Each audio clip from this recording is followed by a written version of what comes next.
Hi, and welcome back to our mini mental health trainings. This week I'm going to talk about 941s and 945s.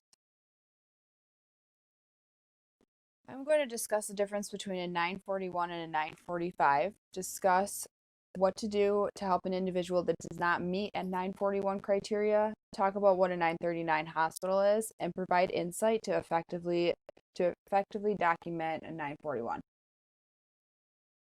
The 941 mental hygiene law says law enforcement may take into custody any person who appears to be mentally ill and is conducting himself or herself in a manner which is likely to result in serious harm to self and others. The important thing to remember is the person needs to appear mentally ill and is an immediate harm to themselves or others. Those are the two things that go into a 941. The 945 mental hygiene law is slightly different. So it says Director of Community Services designee shall have the power to direct the removal of any persons if an authorized individual reports that such a person has a mental illness for which immediate care and treatment in a hospital is appropriate and which is likely to result in serious harm to himself or others. The 945 designees that they talk about in this law in Erie County are through crisis services.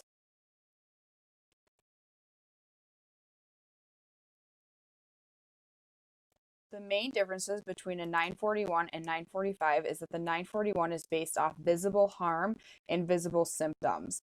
The 945 takes into account history of the person, reports from authorized individuals of behaviors, the clinician's own judgment, and the individual's insight.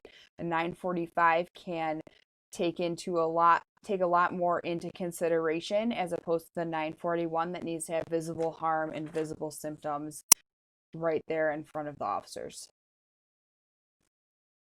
So what could you encounter that meets a 941? To harm to self, so imminent risk of suicide, so actively attempting suicide when you arrive, attempted suicide within the last few hours. Medical attention is required because of self-harm behaviors. Those are things that could meet 941 criteria. Harm to others, so imminent risk of hurting others. The individual is actively attempting to hurt other people because of their mental illness, and threats made towards other people seen as viable. So are they immediate and imminent risk of hurting others? That could be 941 criteria. Also, mental health. Is the individual's mental health placing them at risk? This is a little trickier to observe sometimes, and sometimes this falls into more of a 945. But is the individual acting on delusions that's causing behavior that is harmful? That's the people that are barricading, preventing people from leaving the house because of paranoia, running in and out of traffic. These people are putting themselves in harm's way or others in harm's way because of their mental illness. When documenting, if you believe a 941 is met, documentation is very important. So follow the general order, be as detailed as possible about what you observe and hear, create a plan and stick to the plan, and communicate that plan to the team. When documenting self-harm, it is important to document specific statements because it's very different for someone to say, I'd be better off dead, than someone saying, I'm going to take this gun and shoot myself in the head. Those are two very different statements and mean very different things. Once at ECMC, the individual can deny everything, so it is important to document specifics so that the doctors and the people at ECMC know what the individual said or did. If it's not written down, it didn't happen, and it's very true. If the people at ECMC, the doctors and the nurses, were not out in the field with you, and they did not know what happened if you did not write it down. Once a 941 or 945 is met, the individual is taken to a 939 hospital. There's only one in Erie County, and that would be ECMC. A 931 hospital is a hospital or psychiatric unit that is authorized to admit individuals involuntarily under Section 939 of the Mental Hygiene Law. And like I said, only ECMC is the only one that exists in Erie County. In Niagara County, Niagara Falls Memorial is also a 939 hospital. What happens if 941 is not met? there are a couple of things that you can do. You can call Crisis Services Mobile Outreach Team. The outreach program can provide services like lethality assessments over the phone, an ASAP visit, or a visit right out to you. Or they can schedule visits for a later time. Maybe the person is experiencing some suicidal thoughts but is okay for the night, and the outreach team can go out the next day to check up and make sure. They can also speak directly to family, caregivers, collaterals. They also may have more information on the individual than you do at that time, because maybe the person isn't usually from your district, or they're from Cheektowaga and they walk into Buffalo. So crisis services may have more information on that individual.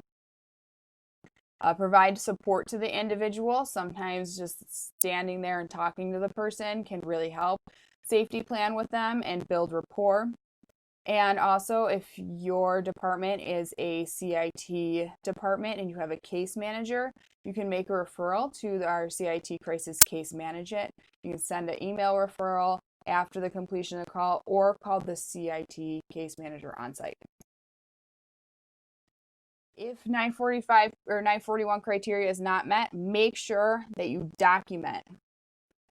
Not even if 941 is not met.